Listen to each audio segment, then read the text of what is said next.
नमस्कार, आप देख रहे हैं 4 PM बिहार और मैं हूं अभिषेक मिश्रा।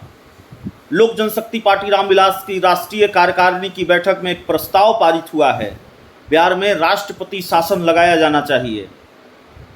तो बिहार के मुख्यमंत्री नीतीश कुमार के खिलाफ लगातार मोर्चा खोले रहते हैं चिराग पासवान, और अब वो मांग कर रहे हैं अपनी पार्टी की कार्यकारिणी की बैठक में बाकायदा उन्होंने प्रस्ताव पारित किया है कि बिहार में राष्ट्रपति शासन लगना चाहिए। कई दूसरे राजनीतिक सवाल भी हैं। जाहिर तौर पर बिहार की सियासत में चिराग पासवान एक महत्वपूर्ण फैक्टर हैं और इस वजह से चिराग को लेकर कई दूसरे सवाल भी हैं। थोड़ा समझने की कोशिश करेंगे। हमारे साथ लोजपा रामविलास के प्रदेश प्रवक्ता दिनेश पासवान हैं। दिनेश जी, क्यों चाहते हैं चिराग पासवान, क्यों आपकी पार्टी चाहती है बिहार में राष्ट्रपति शासन लगना चाहिए?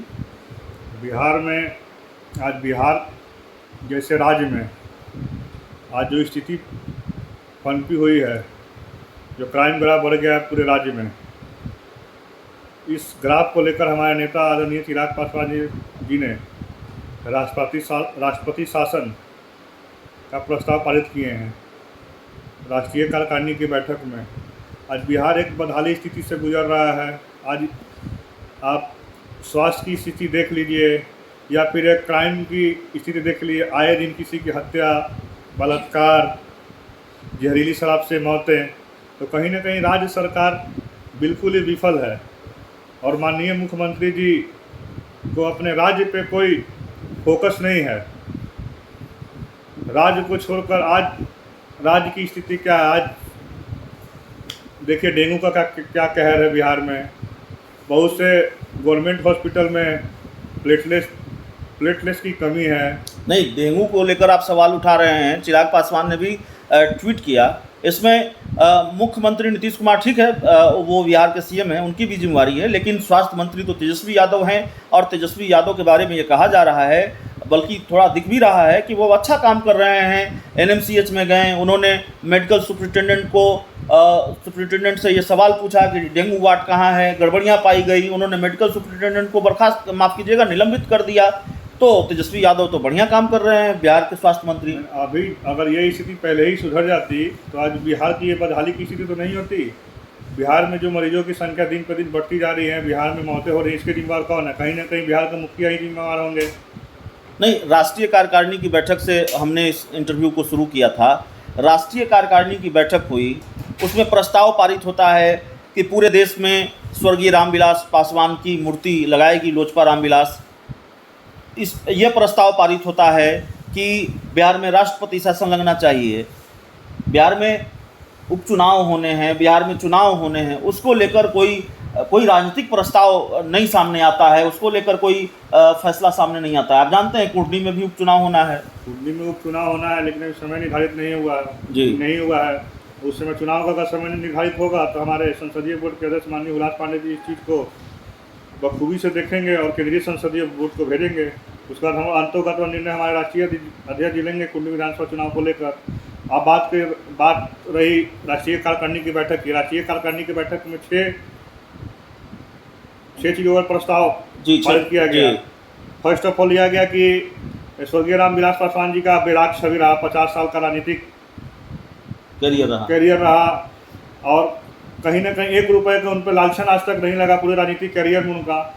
तो इस चीज़ को लेकर स्वर्गीय रामविलास पासवान जी को लेकर देश के यशस्वी प्रधानमंत्री से हमारे नेता आदरणीय चिराग पासवान जी ने एक आग्रह किया है कि स्वर्गीय रामविलास पासवान जी को भारत रत्न से नवाजा जाए। दूसरा,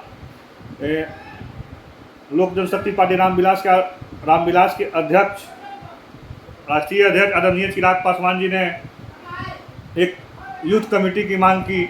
आज युवाओं की हर एक क्षेत्र में रुचि है। युवा आयोग की मांग की, खेल से लेकर संबंधित हो या सिंगिंग से लेकर संबंधित हो या नृत्य से लेकर संबंधित हो, तो कहीं ना कहीं युवाओं की भागीदारी नहीं मिल रही है और युवाओं इसके प्रति पीछे रह जा रहे हैं। देखिए, एक महत्वपूर्ण सवाल यह भी है दिनेश जी, लगातार जिस तरह से कुशेश्वर स्थान और तारापुर के उपचुनाव के बाद आपने कोई उपचुनाव नहीं लड़ा। बोचहा में भी उपचुनाव था, वहाँ भी आपकी पार्टी ने नहीं लड़ा उस उपचुनाव को। मोकामा और गोपालगंज में भी नहीं लड़ा, और ऐसे कयास हैं, ऐसे आसार हैं कि आप कुर्नी का उपचुनाव भी नहीं लड़ने जा रहे हैं। क्या पार्टी ने ये तय किया है? चिराग पासवान ने एक बयान दिया है, आपकी पार्टी के सुप्रीमो ने, उन्होंने कहा है वो कोई भी जो चुनाव होगा, विधानसभा चुनाव हो, लोकसभा चुनाव हो, वो गठबंधन के साथ लड़ेंगे। लेकिन क्या ये माना जाए कि सिर्फ चुनाव ही नहीं, कोई भी उपचुनाव पार्टी, आपकी पार्टी गठबंधन के साथ ही लड़ेगी? देखिए, उपचुनाव बिहार में वो महत्व ऐसा कुछ नहीं है कि सरकार कुछ उलट फेर कर देगी जी। 1-2 सीट पर चुनाव होने जा रहा है, इससे कि नहीं कि चुनाव लड़ने से या आज सीट निकल जाने से किसी राज्य सरकार पर कोई फर्क पड़ने वाली है। सीधा फोकस हमारे नेता आदरणीय चिराग पासवान जी के संगठन पे है, संगठन विस्तार करने में लगे हुए हैं जी। और हम लोग 2024 और 25 चुनाव की तैयारी में लगे हुए हैं और 2024 और 2024 लोकसभा चुनाव और 2025 विधानसभा चुनाव हम लोग किसी गठबंधन के तहत ही लड़ेंगे। तो इस बीच में जो भी उपचुनाव, अगर आप संगठन के विस्तार की तैयारी में लगे हुए हैं, तो इसमें जो भी उपचुनाव होगा उसको आप नहीं लड़ेंगे, यही है? ये भी कोई क्लियरिटी अभी नहीं है, अब आने वाला समय बताएगा उस समय। अभी तो कुटनी विधानसभा उपचुनाव का भी तो कोई समय निर्धारित तो हुआ नहीं है, मैं भी चुनाव भविष्य में लड़ें। अब भविष्य तो अभी बता नहीं सकते हैं कि आगे क्या होगा क्या नहीं होगा। हो सके में भी गठबंधन में लोग चुनाव लड़े।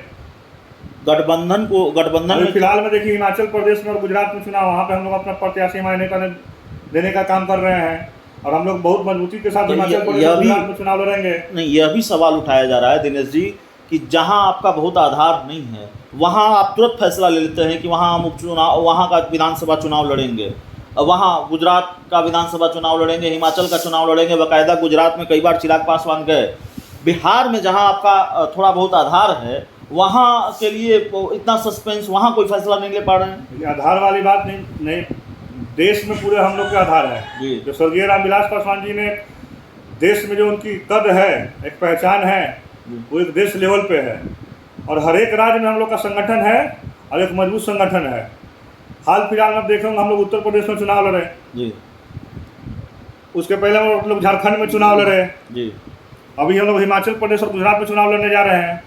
ऐसा नहीं है कि बिना जनाधार के तो चुनाव नहीं लड़ने हम लोग जा रहे हैं। नहीं, एक आखिरी सवाल है हमारा, गठबंधन को लेकर सवाल है। गठबंधन को लेकर बड़ा सस्पेंस है। एक तरफ चिराग पासवान, आपकी पार्टी के जो सुप्रीमो हैं, वो ये कहते हैं कि जिस गठबंधन का हिस्सा उनके चाचा रहेंगे उस गठबंधन में वो नहीं जाएंगे। तो चिराग पासवान के चाचा पशुपति कुमार पारस एनडीए गठबंधन में का हिस्सा हैं, तो जाहिर तौर पर वो विकल्प नहीं है। चिराग पासवान यह भी कहते हैं कि नीतीश कुमार के साथ वो कभी नहीं जाएंगे, तो नीतीश कुमार महागठबंधन के नेता हैं, तो महागठबंधन भी विकल्प नहीं है। चिराग पासवान यह भी कहते हैं कि अगला कोई भी चुनाव वो गठबंधन के साथ लड़ेंगे। होगा क्या, कहाँ जाएंगे या अकेले चलेंगे? अभी तो हम लोग किसी गठबंधन में है ही नहीं जी, ना हम लोग महागठबंधन के हिस्सा हैं और ना हम लोग एनडीए के हिस्सा हैं जी। आने वाला 2024 और 2025 का चुनाव देखेगा कि हम लोग किस गठबंधन में रहेंगे।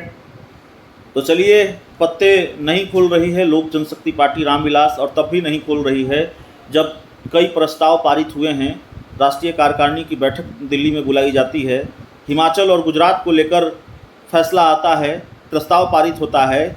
बिहार को लेकर कोई सस्पेंस खत्म नहीं होता है, बिहार को लेकर तस्वीर साफ नहीं होती है, और तब भी नहीं होती है जब बिहार में एक और उपचुनाव होना है मुजफ्फरपुर की कुर्नी सीट पर। बहुत बहुत धन्यवाद।